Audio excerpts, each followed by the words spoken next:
What's going on, everybody? It's your girl Twixx Johnson.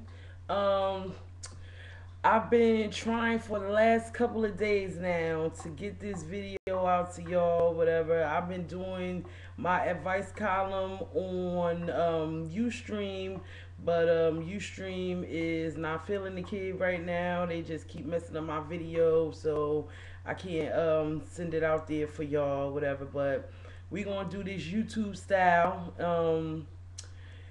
And if you're not already, subscribe to my YouTube. And it's www.youtube.com/twixxavell. And that's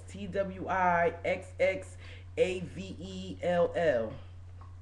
So, with that being said, I'm going to just, normally I do like, a few little bit of the words or whatever, but I basically just want to let everybody know to keep the peace out here. It's getting crazy and crazy about a day. You know what I'm saying? I just want to tell the parents of the little girl who got shot by the stray bullet or whatever, that y'all are very, very brave. You know what I mean? Keep y'all heads up, and everybody has her in their prayers. I heard that she was doing exceptionally well. Thank God. And it was also another shooting today by the school on Bangs Avenue, the Asbury Park Middle School, and also by the church. Come on, man, we got to do better. It's 2012. Just because there's rumors going around saying that the world has to end does not mean that it's supposed to end by your hands. That's God's decision, and you know what I mean. Come on, like people have too many opportunities, too much life out here to be just taken away in just a blink of an eye. So with that being said, I see y'all. Y'all see me. I got my muscle shirt on or whatever. You know what I'm saying? I'm not on a diet. I'm not on a diet. I love my size, but it always helps to be just a little bit more healthy. So, because I had an injury a few months ago or whatever, I just want to make sure that I stay in the best possible shape. So, I've just been doing a lot of walking, a lot of moving around or whatever, trying to stay up or whatever. But we gonna go ahead and just jump right into the advice column part. And our first question comes in from Sparkless in Seattle, and she wants to know, how do you get the spark back into the bedroom after a baby? Well, for me personally, if it was me, I would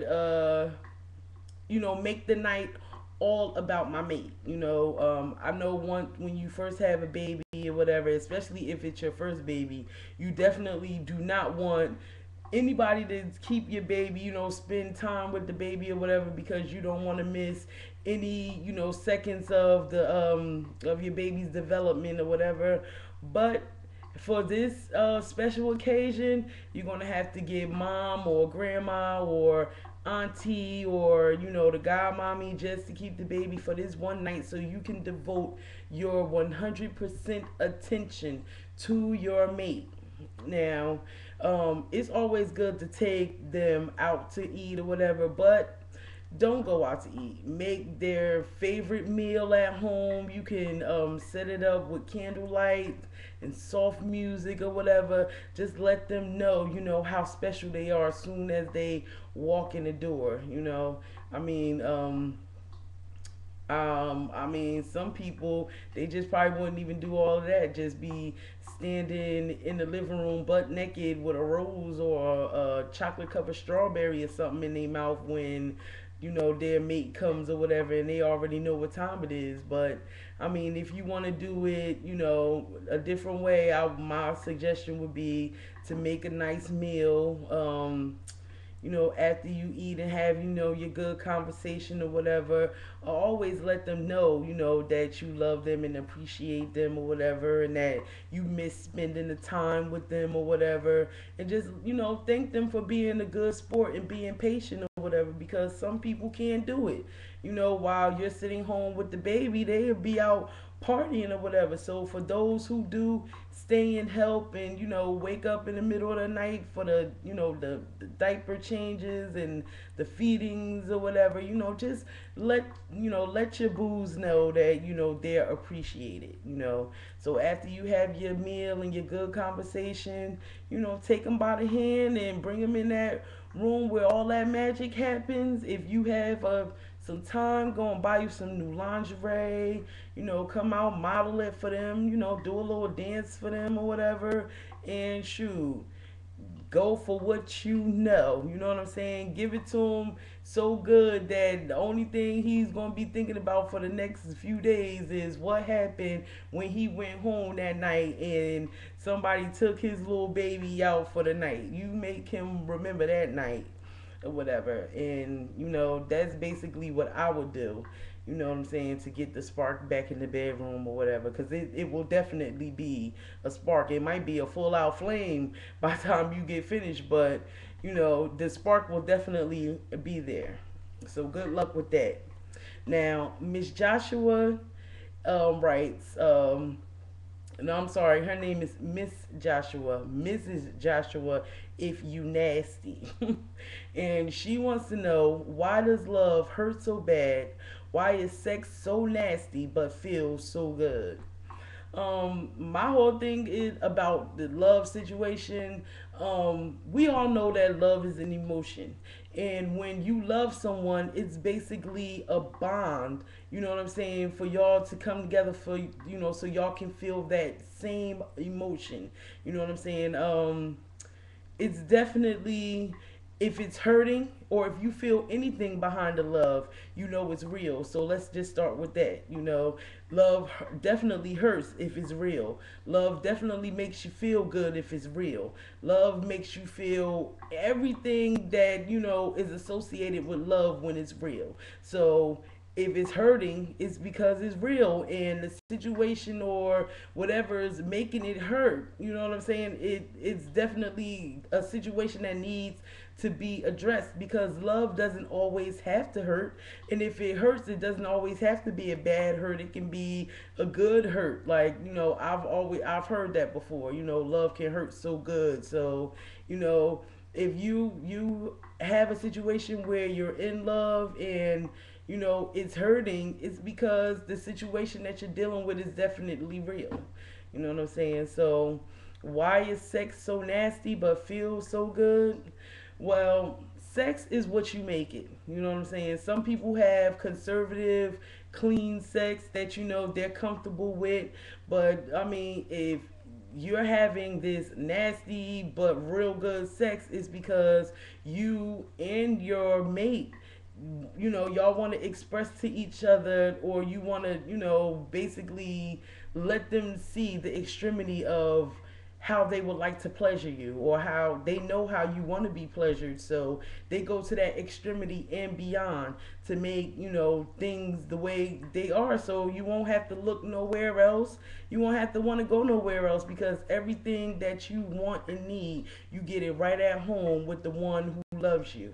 You know what I'm saying? So, I mean, keep having that good old sex that feels so good, but it's nasty as hell, and continue, you know what I'm saying, to share that bond with the one you love, because regardless of not whether it's good love or bad love, that love, it's real. You know what I'm saying? So, thank you for that question, nasty woman. um, Now, little mama, who's representing Asbury Park, she wants to know, how do you tell your mate um, that you want to leave your job, especially if they've been there for years? Or what do you tell your mate? I'm sorry, if they want to leave their job, especially if they've been there for years. Well, I would first of all let them know that this is definitely a issue dealing with reality, and the reality is if you are planning to leave your job, have another job lined up. Have something. I don't care if you put a kazoo inside of a damn saxophone and you stand by the train station and play pick up the pieces all day. If it's going to make you money, enough money where you can comfortably quit the job that you don't want to be at, then by all means do it. But please do not quit your job if you don't have something lined up. The way this economy is and the way how the rules are now, it's so hard to for people to already find a job. You know what I'm saying? So if you're going to leave your job, at least have a backup. But if you've been at that job for years, which a lot of people don't realize it, or they probably realize it but just don't care. If you know the longer you be on a job, the more opportunities you can get. It determines your longevity determines your placement in the job. If you've been there for like 10 to 15 years or whatever, you should be able to know that job in and out. So if anything happens to like one of the big wigs, you can go for that position. If you've been there for a long time, you're not going anywhere, maybe they just aren't satisfied with your performance or whatever. But if that's not the case and you've been there for a long time, whatever, you should be able to be going places, especially if this is a job that you really want to do. You know what I'm saying? Sometimes, I mean, some people, they have the jobs that they feel are like the best and they would never leave it, and then other people, they feel like these jobs that they have aren't even worth their time for being there. If you feel like that, then by all means search for another job and search for something better, and you know what I mean, good luck with that. But if you're just leaving your job because of something that's pitiful or whatever, don't do it. You know what I'm saying? It's only a few hours out of your day. It's not going to kill you. You know what I'm saying? But at the same time, you'll be able to take care of yourself, take care of your family, and provide for them. And, having a job right now is like, being able to have bragging rights, because there's so many people out here who don't have jobs and would be real happy for someone to walk away from their job so they can apply and get the position. So, you know what I'm saying? Like I said, tell them, support them, support their endeavors, whatever the case may be, but just make sure that they see the reality of the situation. That's the only thing that I can say. So good luck with that. Now, I have a question from my homegirl Tony Starr representing Patterson. She says her ex-husband told their kids, who are teenagers, that she cheated on them when they were married. And the kids, they want to know what happened. They want the truth. So should I tell them or let it, because it was such a long time ago? Well, my answer to that is that because you have children that are teenagers or whatever, yeah, I would definitely tell them, for the simple fact that, number one, they are teenagers. So, they will be coming up into like all of these different situations, all of the, things that will happen, like them having a boyfriend and them experiencing, if they meet someone who's that type of person or whatever. If you tell them your side of the story, or you tell them, the story, period, they will know, you know what I'm saying? They'll always have that in the back of their head, so they can know how to, you know what I'm saying? Like, deal with the situation. Yeah, also, tell them also, because this also brings out a good, excellent lesson. You know what I'm saying? You were younger. You know what I'm saying? People made mistakes all through years of growing up. Now that you're older or whatever, you might not have. You probably would have dealt with things differently. But at that time, you felt that was the best thing to do or whatever. So, it's always good to let them know. Tell them the truth, so then that way you won't have no secrets, from your kids or whatever, and they can know, you know what I'm saying, the real you, not just the mommy you. You know what I'm saying? They know the Tony Starr. You know what I'm saying? They know the person. So if it was me, I would definitely let them know whatever, just so I can make sure that, yeah, the person who told you, did they tell you the whole story, or did they just tell you the story, the part that they wanted you to know because they wanted to feel like a victim or the innocent party? You know what I'm saying? So yeah, I would definitely let them know, whatever. So my next question comes from D Shorty for you, who's repping the Asbury, Neptune, Bradley Beach area. She says, if my man's best friend was trying to hit on me, should I tell him or should I let it go? I have this theory that no um, friend should come in between man and woman, and no man or woman should come in between friends. So what that means is like, if my man if my man's friend was trying to talk to me or whatever, I would definitely tell my husband, you know what I'm saying, or boyfriend, because they deserve to know.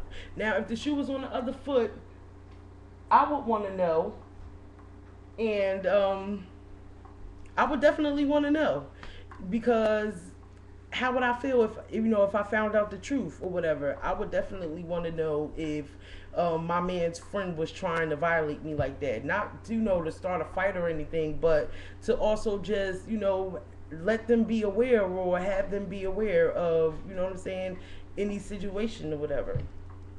Um, I would definitely tell, because if the shoe was on the other foot, I would want my man to tell me. Okay, and last but not least,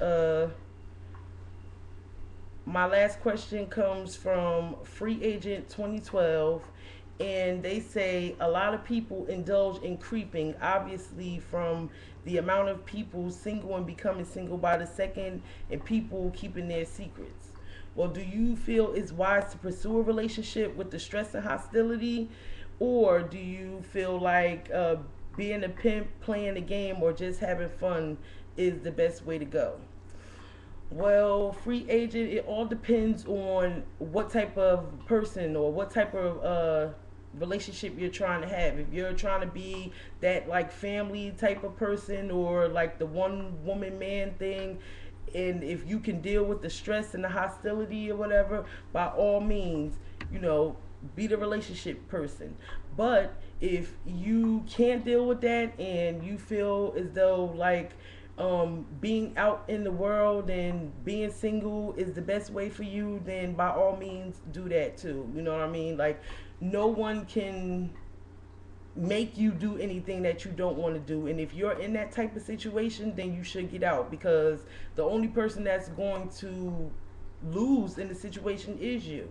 You know what I'm saying? Like, personal, in my personal opinion, yeah, I love to be in a relationship, but I cannot deal with the stress and the hostility. So with that, because of that, I just rather be single, and not to be a pimp or to play the game, but just to have my sanity, and just to be able to feel comfortable within myself. If you can't feel comfortable within yourself, you can't feel comfortable around somebody else. If you can't love yourself, you definitely can't love the person that you're trying to love. So I will definitely say, just, if anything, just stay in the field until you find someone that makes you, want to be that man in a relationship. And I guess that's the only thing I can say about that. But that's my time. I just want to say thank you. You know what I'm saying? Once again, I'm Twixx Johnson. I'm going to do these every Sunday at 8 o'clock. It'll be posted on my page or whatever. Make sure you subscribe. And thanks again for tuning in.